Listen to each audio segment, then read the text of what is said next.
And really, in terms of opportunities, Lagos, with a very proactive government, is a center where a lot of initiatives in Nigeria are being taken.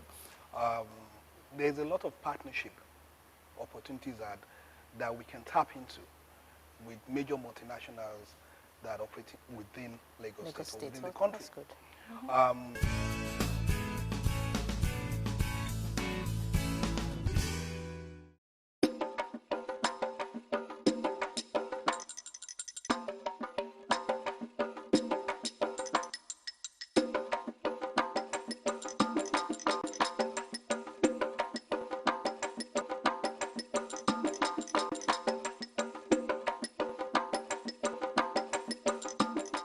Lagos is the economic powerhouse of Nigeria, a country that recently emerged as Africa's largest economy. Over the years, Nigeria has relied heavily on oil for its revenue. With the global drop in oil prices, the country is looking to diversify its sources of revenue, and tourism could be an alternative income earner for the nation. Presently, tourism in Nigeria centers on Lagos State. The coastal city is known for its beach resorts, art scene, historical sites, shopping, and nightlife. Lagos is the city of excellence. I will tell you, Lagos have everything that Nigeria wants: the best food, the best film place, the best market. Then the hard work, the creativity. Lagos have everything. The music of Lagos, the film of Lagos, the cuisine of Lagos, the fashion of Lagos, all these things are the ingredients of a cultural industry that lend the credence to a vibrant tourism industry. With 22 million people living in the city and millions of commuters from neighboring states and countries passing through, the Lagos State government has identified tourism as a potential major revenue earner.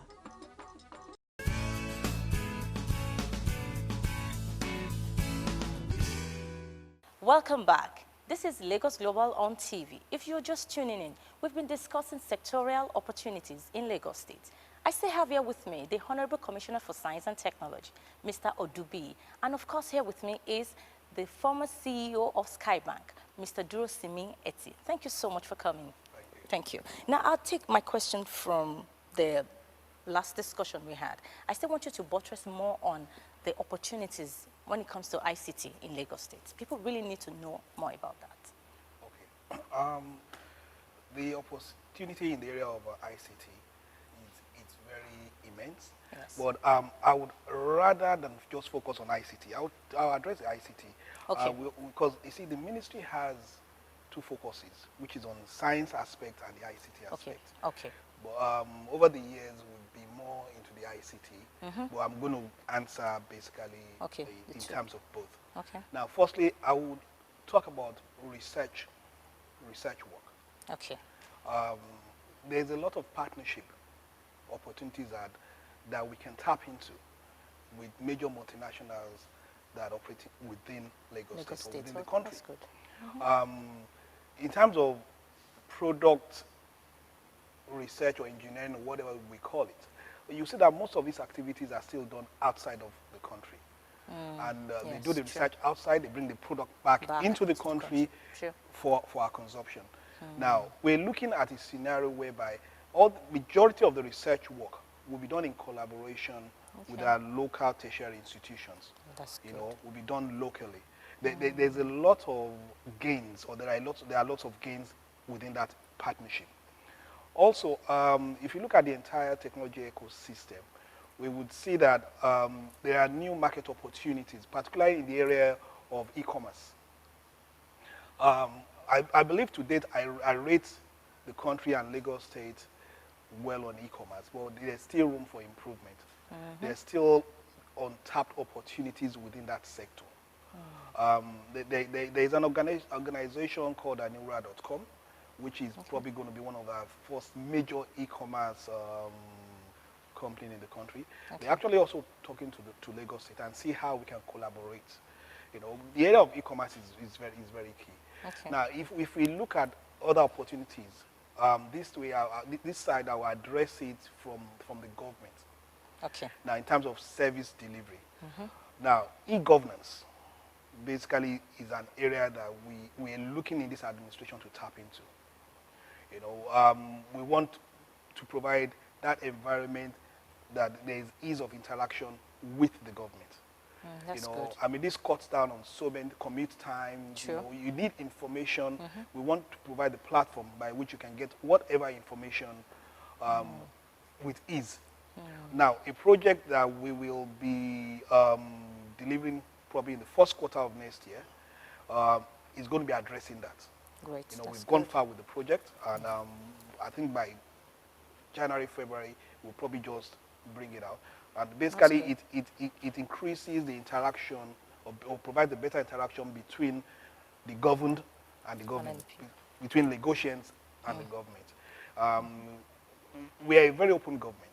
We want to use technology to basically see how Lagosians are feeling, take in the feedbacks, and basically improve on the quality of services we deliver. Thank you. Thank you so much. Now, Mr. Kendi, how can the private sector further be a catalyst in the economic development of Lagos State? How?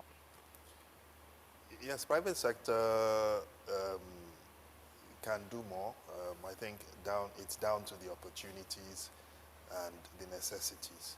Necessities is you have a business and you need to make it work. Yeah, and sure. IT or can make it easier.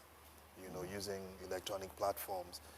There are a lot of people that are doing startups now, and they use the electronic platforms that are available to make their to help them in their advertising and marketing. It's ongoing, but it can be deepened further, and also reaching out to targeted markets. So they use that. They use it to also maybe even as a basis upon which their business will be set up. You have Uber, for instance, which we understand. Yes. We have people that are coming up in various sectors to try and create or enable the services in Uber type way, so that it becomes cheaper and easier for them to do, and then they can compete with some of those that are already doing it. Sure. And then what would also happen is some of those who are doing it already would also go into that, because there'll be the competition that would be coming from them. There are things that companies. It's just that today things are a bit slow, but there are a lot of areas that could open up for people through innovation and support. Also, I feel that the state government can also do a bit more in terms of creating the awareness and of the various things they're doing to improve the environment and let people know that these things are there. Now that takes me to this question. Now, what key elements do potential investors identify in order to be an investor in Lagos State? Well, the key one, the easy one, is services, because services is where you don't have to put a lot of investment. It's a quick win. It's a low-hanging fruit for an investor, and it's an easy way to come in. And the level of risk is not so heavy. For a lot of other people, like in industry, for instance, you can talk about logistics. The automation of processes around that. We're not yet into robotics and all that in terms of manufacturing, but also in terms of doing a lot of their in-house processes. They can lean on all these platforms. A lot of companies are now, using the electronic platforms for advertising. Yes. And the advertising companies have embraced electronic advertising. Yes. They know it's cheaper. It's very costly to use the newspapers to push products. You can push products directly onto people, onto their phones, onto their systems. So they see it and they embrace it. What you get abroad, like in a place like Dubai, is that once you're registered somewhere there, a lot of products and services, and even people looking for work, they keep pushing a lot of stuff unsolicited onto your email or onto your phone. And it's a way of getting people to create the kind of awareness that you want.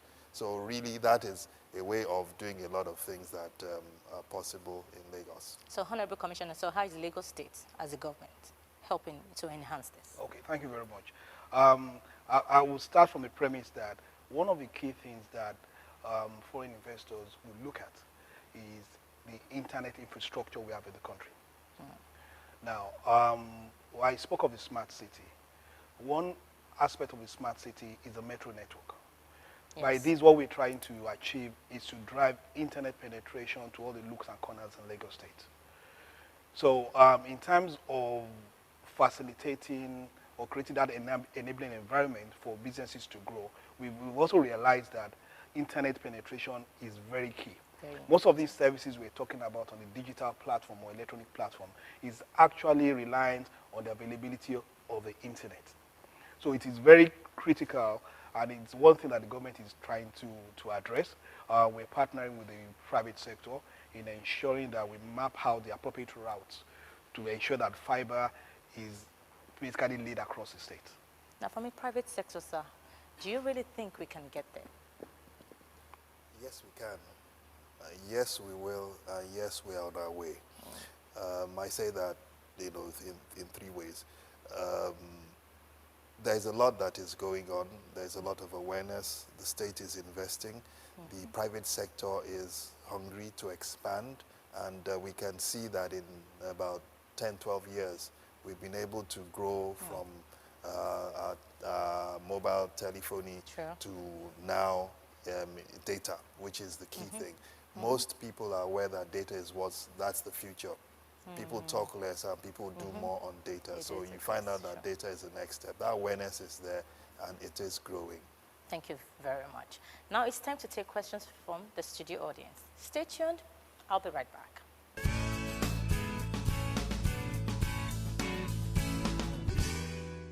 Keep watching Lagos Global on TV. Keep watching Lagos Global on TV. Keep watching Lagos Global on TV.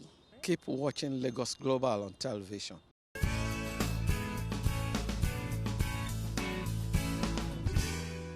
Welcome back, and thank you for tuning in to Lagos Global on TV.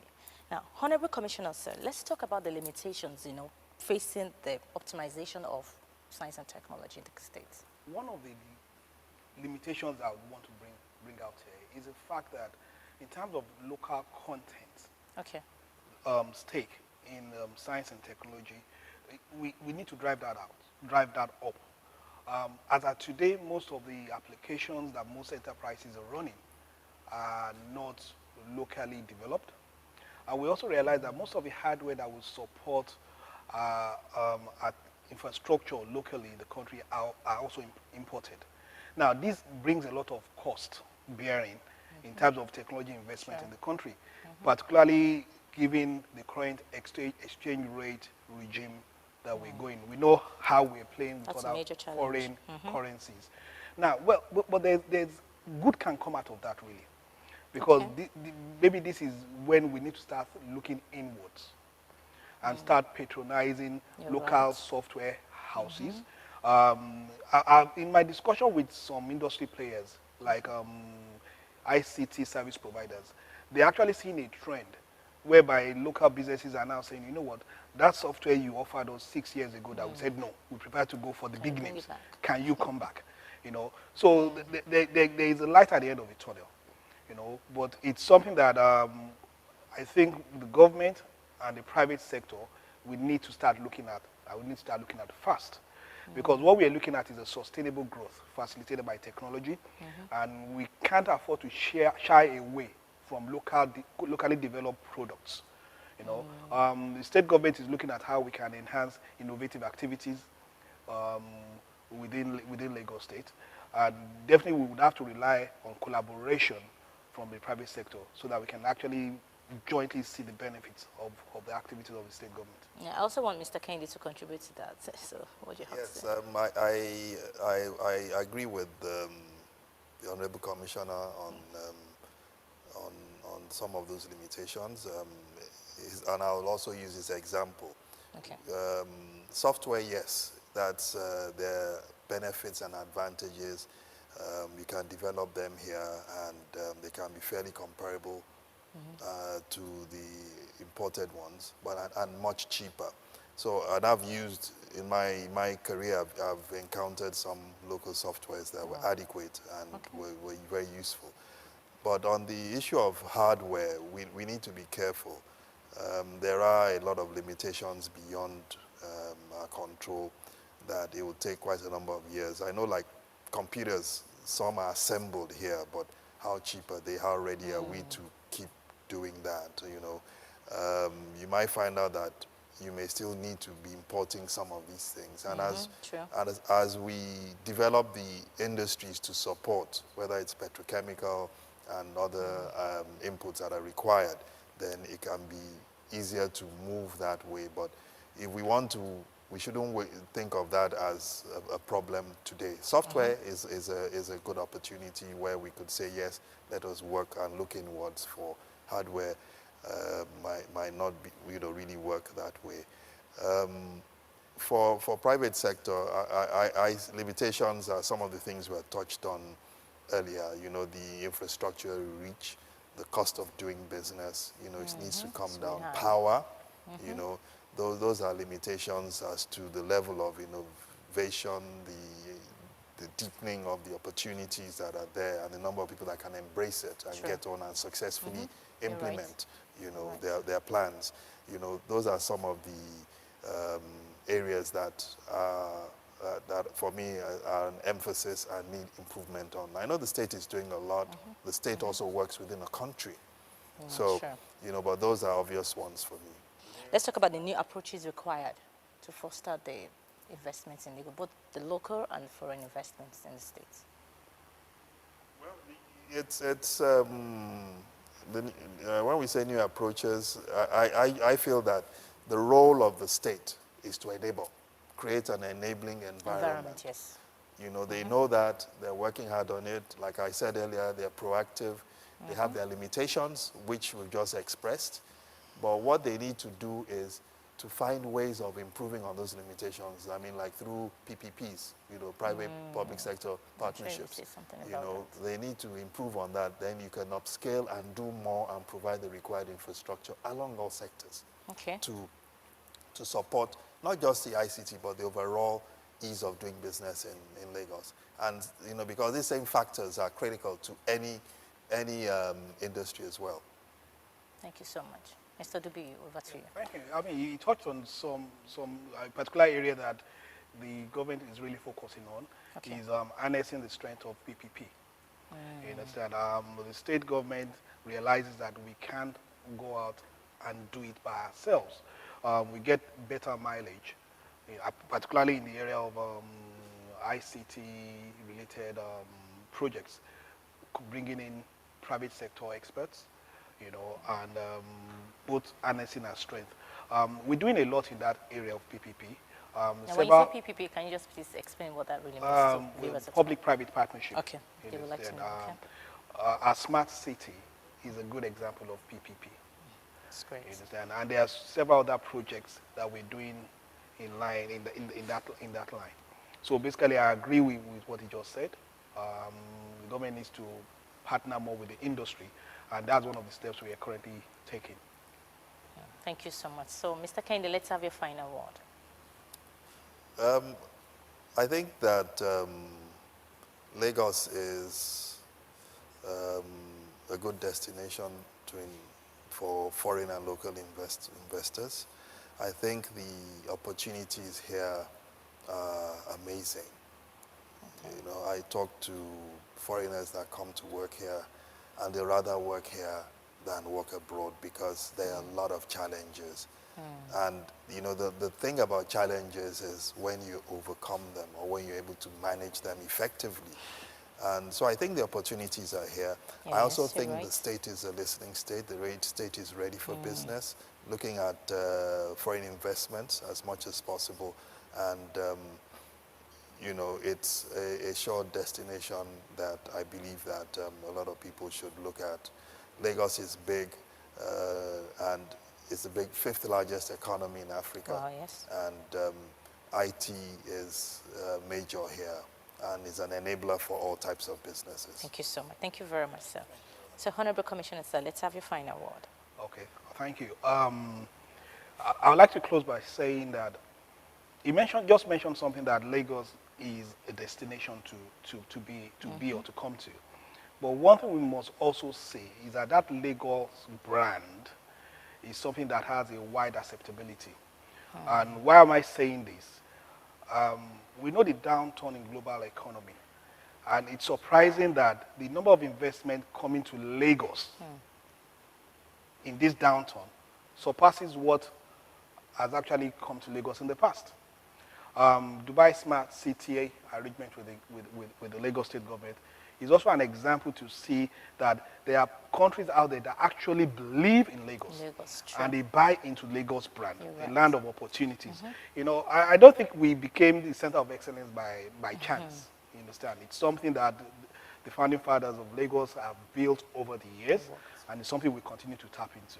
But it's good news to know that out there, while you think that the global economy is basically not doing as well as it is, but people still believe in singling Lagos out as a point of destination for investment. Thank you so much. Oh, wow. It's been an enlightening experience on the program with me and my distinguished guest, and of course, my studio audience. I'll see you same time, same station next week. Until then, I remain your host, Temitope Oluseyi-Oshin. Bye for now.